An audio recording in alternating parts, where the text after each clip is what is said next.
Okay, children. So the the last unit, we have completed two chapters, chapter number 13 and chapter number 14. Now we'll begin with the chapter number 15, and chapter 15 is biodiversity, biodiversity and its conservation. Biodiversity and its conservation. Now, what does this particular chapter includes? It includes what is the meaning of biodiversity, what is the importance of biodiversity, what happens if we destroy the biodiversity, what are the factors responsible for the destruction of the biodiversity, and how can we conserve biodiversity. क्या है, क्यों है, क्या करना चाहिए, क्या हो रहा है और हम उसको कैसे प्रिवेंट कर सकते हैं. That is biodiversity summary. So if we write the summary, then it is we are going to define first what is biodiversity. What is biodiversity? Then we will define what are the types of biodiversity. Then how they vary in different area. Then we will study the species area curve. Then we'll try to find out why it is important, and then the last next we will study how it is, what are the cause of its destruction, how is it destructed,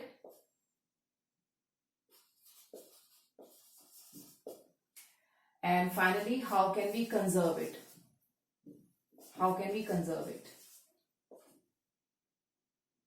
Conservation.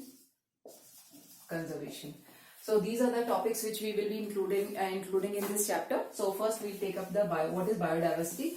Bio means living organism, diversity means the variety of forms. So biodiversity is basically the different types of organism that exist in nature. We see all kind of organism around us. It may be plant, it may be animal, it may be decomposers, it may be fungi, it may be algae, it may be bryophytes. So there are variety of organism, and when those diverse forms are present in an area, we call that particular area is highly biodiverse. And biodiversity plays a very important role in maintaining the overall life of the organism, because in the last chapter also we studied that food web is more stable than food chain. So more the number of or more the types of the organism, more stability will be there in the environment.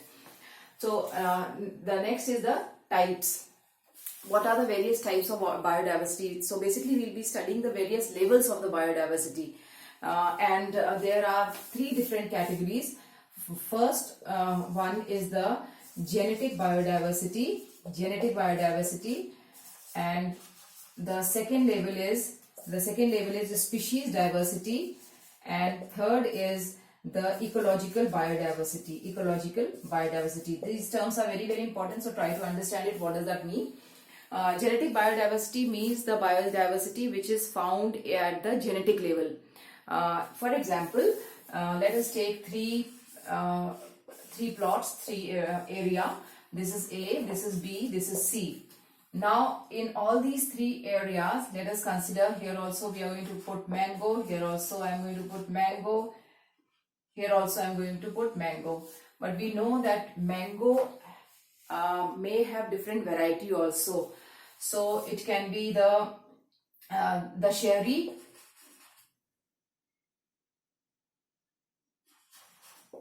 mango, here it can be the langda mango, and here it can be the totapari mango. That is a very simple example I have taken. Let me take one more example. There's a particular plant called as raw wolffia. It is raw wolffia serpentina also. It is raw wolffia vomitaria also. It is a plant which is found generally in the hilly area.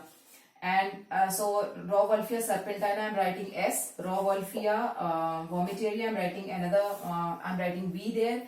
And these two plants have got different capacity of producing a chemical called as reserpine. Reserpine is a chemical which is extracted from this plant, and it is used for the treatment of various disorder. So the amount of reserpine produced in this particular variety is different from this. So that is how they are different from each other. And in this also, the Sherry, Langda and Totapuri mango, they have the different taste, they have a different flavor, they have different amount of sweetness, they have a different shape. So they belong to the same species, but they have different characteristics. So they are, here we can say that they are genetically different from each other. They may belong to the same species, but they are genetically different from each other. Like you all must have heard about different variety of rice. There is basmati rice, which is very common, which have got a very good flavor, and it is very tasty. The grain size is much longer. It looks so nice when they are cooked. Then there is other variety like Padma, which is a little bit different. So the rice in general are all same, but within rice there are various variety, and you know there are thousands of variety which are found in rice. So they all fall in the genetic diversity. So they are different from each other as far as the genes are concerned, but they can interbreed, they can produce a fertile offspring. So they all belong to the same species. So we call them genetic biodiversity. Then comes the species biodiversity. Species biodiversity, again take three plots. This is plot number A, this is plot number B, and this is plot number C.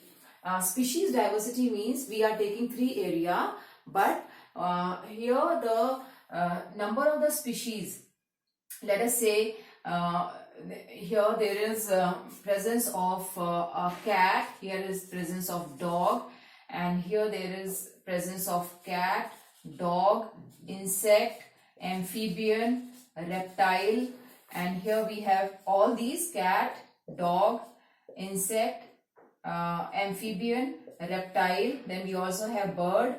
We also have lot many other organisms. So what do we find? We find that the number of the species, the type of the species is less here. Here it is a little more, and here it is more than both the plots. So we will say that this have got more species biodiversity than the two areas. So when the number of the when the type of the species in a particular area is more, we call that that particular area is more species diverse as compared to the other. So here we are taking the level of the species, here we are taking the level of the genes.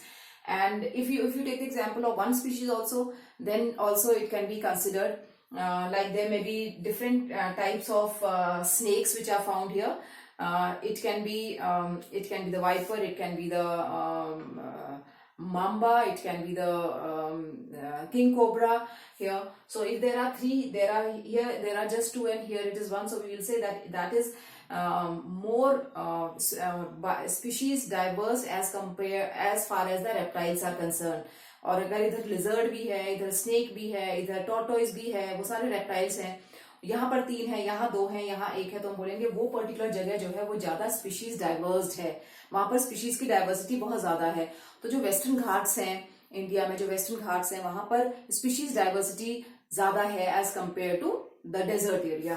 Then comes the ecological diversity. Ecological diversity का मतलब होता है कि जहां पर ecosystems जो है वो डिफरेंट है. Again let us take 3 plots, 1 and 2 and 3.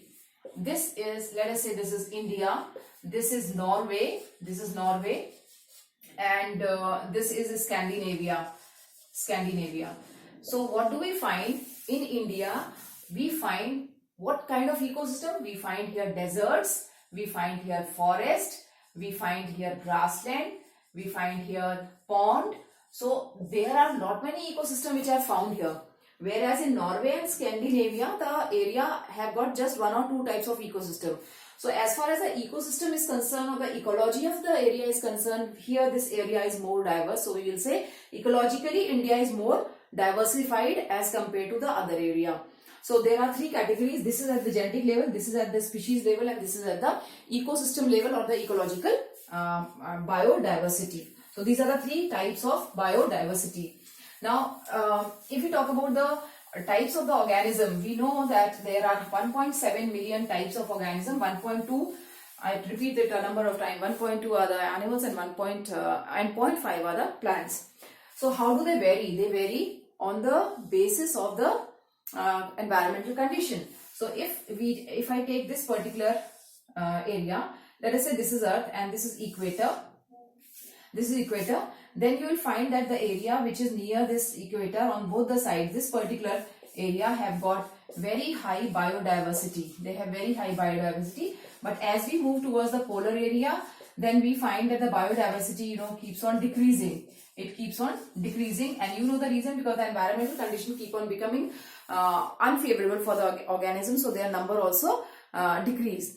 So we have the number which we count as far as the organism are concerned. We count only those which have been discovered till date. 1.7 are the one which we have discovered. But what about the ones which we have not discovered? So for that, people may have given certain assumption कि अच्छा इतना हो सकता है, इतना हो सकता है. तो एक बड़ा ही लिबरल सा व्यू है कि 50 या 70 मिलियन टाइप्स की ऑर्गेनिज्म होंगे, but that's too much for the planet earth. तो रॉबर्ट मे ने एक बड़ा सिंपल सा दिया है कि हो सकता है अराउंड 14-15 मिलियन हो. अभी हमने सिर्फ 22% ही डिस्कवर किए, बाकी सारी अब हम धीरे धीरे करके डिस्कवर कर लेंगे. तो अगर ऐसा है, अगर हमने 22% ही डिस्कवर की हैं और अभी 68% जो है वो 78% अभी भी बाकी है, तो इसका मतलब कि इंडिया में अभी 1 लाख वैरायटी ऑफ प्लांट और 2 लाख वैरायटी ऑफ प्लांट अभी भी एनिमल्स अभी भी डिस्कवर करने बाकी रह गए हैं. So that is actually too much, but until unless we prove it, we cannot say it is correct or not. तो बहुत सारे लोग अपने व्यूज देते हैं और हम कंपेयर भी करते हैं. जैसे ये जो एरिया है ये ट्रॉपिकल एरिया होता है, दिस इज ट्रॉपिकल एरिया, और ये जो एरिया है दिस इज टेम्परेट. तो ट्रॉपिकल में हमेशा जो बायोडाइवर्सिटी है वो ज्यादा होती है. क्यों ज्यादा होती है? वो इससे ज्यादा होती है बिकॉज यहाँ पर सनलाइट बहुत अमाउंट में अवेलेबल होती है. यहाँ पर एनवायरमेंटल कंडीशंस फ्रीक्वेंटली चेंज नहीं होती हैं. They do not change frequently do not change. And sunlight बहुत ज्यादा अवेलेबल होती है, एनवायरमेंटल कंडीशन फ्रीक्वेंटली चेंज नहीं होती है. और जो डिस्टर्बेंस होता है वो भी बहुत कम होता है. जैसे टेम्परेट रीजन में क्या होता है, आइस जो है वो ग्लेशियर्स होते हैं बहुत बड़े बड़े. वो ग्लेशियर्स जब गर्मी होती है तो वो मेल्ट हो जाते हैं और मेल्ट होकर के नीचे आते हैं. तो जब वो नीचे आते हैं तो सारे जो प्लांट्स हैं, जो एनिमल्स हैं, वो डिस्ट्रॉय हो जाते हैं. Then they reestablish them. उसके बाद नेक्स्ट ईयर फिर वही रिपीट होता है. तो उससे क्या होता है, वेजिटेशन या ऑर्गेनिज्म अपने आप को सेट करते हैं, फिर डिस्ट्रॉय हो जाते हैं, फिर सेट करते हैं, फिर डिस्ट्रॉय हो जाते हैं. तो अल्टीमेटली बहुत ज्यादा इवोल्यूशन हो नहीं पाता. जबकि ट्रॉपिकल एरियाज जो होते हैं वो वहां पर स्टेबिलिटी इसीलिए होती है क्योंकि वहां पर सनलाइट बहुत ज्यादा है, एनवायरमेंटल कंडीशन डिफर नहीं होते हैं, डिस्टर्बेंस बहुत कम होता है, वेरिएशन बहुत ज्यादा नहीं होता है, फ्लक्चुएशन नहीं होता है एनवायरमेंट में. तो यहाँ पर बायोडाइवर्सिटी जो है वो बहुत ज्यादा होती है. तो ये क्वेश्चन कई बार आ चुका है, why tropical areas have got more biodiversity as compare to temperate. So they vary according to the latitude. जैसे जैसे हम इक्वेटर से पोल की तरफ जाते हैं तो जो बायोडाइवर्सिटी है वो धीरे धीरे कम होती चली जाती है. Then the next is the species area curve. Species area curve, this is very important. Species area curve जो है वो एक that it was actually given by Alexander von Humboldt, and he gave this equation and he gave this particular curve. This represents the x-axis represents the area and this represents the species richness. Now I hope you know the meaning of species richness. Species richness का मतलब है कि types of species कितनी है. अगर एक area में 10 type की स्पीशीज है और एक एरिया में सिर्फ 5 ही स्पीशीज है तो फर्स्ट वाला रिच हो जाएगा. We are not talking about number of organisms, we are talking about type of organisms. So ध्यान रखना, species richness means the type or the number of the species which are found in that particular area.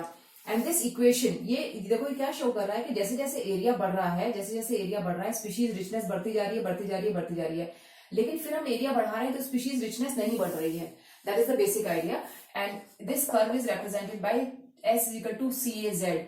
S is surface, S is the species richness, C is the y-intercept, A is the area, Z is the regression coefficient. These are the terms. Once again, S is the species richness, C is the y-intercept, A is the area, Z is the regression coefficient. Regression coefficient क्या होता है? एक fix number होता है और generally organisms का जो regression coefficient है वो 1.2 तक मैक्सिमम होता है. Generally it is 0.5, 0.7. यानी अगर दो वेरिएबल हैं x और y, तो और हम x को चेंज कर रहे हैं तो y 1.2 टाइम अपने आप चेंज होता जाएगा। और जैसे जैसे हम इस एरिया में बढ़ते जाएंगे तो स्पीशीज रिचनेस बढ़ती जाएगी, लेकिन एक लिमिट के बाद में वो नहीं बढ़ेगी। दैट वी ऑल नो कि एक लिमिट के बाद में वो नहीं बढ़ती है।